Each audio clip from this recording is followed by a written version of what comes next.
ମୋର ସଂଜ୍ଞା ମୁଁ ଥରେ ନିरूपण कली मोर गोटे कवितारे मध्य सेटा लिखिथिली। जह्न को मागिली स्वप्न जह्न कहिला राति पाही गला, सूर्य को मागिली जीवन सूर्य कहिला एई तो जीवनर सूर्यास्त आसीगला, माँ को मागिली स्तन माँ कहिला खाद्य भाव चिर सुखी गला, जम को मागिली मृत्यु जम कहिला फास दौड़ीटा छिड़ीगला। कवितार सारमर्मटा बुझ।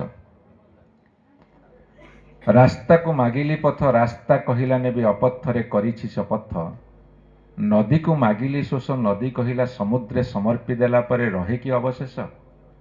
माने मु जहा को जहा मागुची मते के दौनाहांती। बंधु को मागिली बंधुत्व बंधु कहिला देवी मपाचुपा दूरत्व, सबु थिब समस्ते थिबे केवल मिलिब एकाकित्व। मु एटा गोटे डिफाइन करूची बंधुत्व कौन।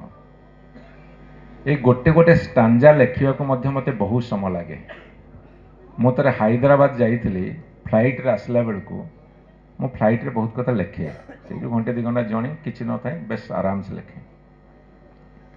हैदराबाद भुवनेश्वर आसला आपन धैर्य अछि मते मो भलिया प्रगल्प सुनिया को मझिरो कहीं कहबे त खाइया को ठीक पड़े बोली। अच्छा हाँ ठीक अछि।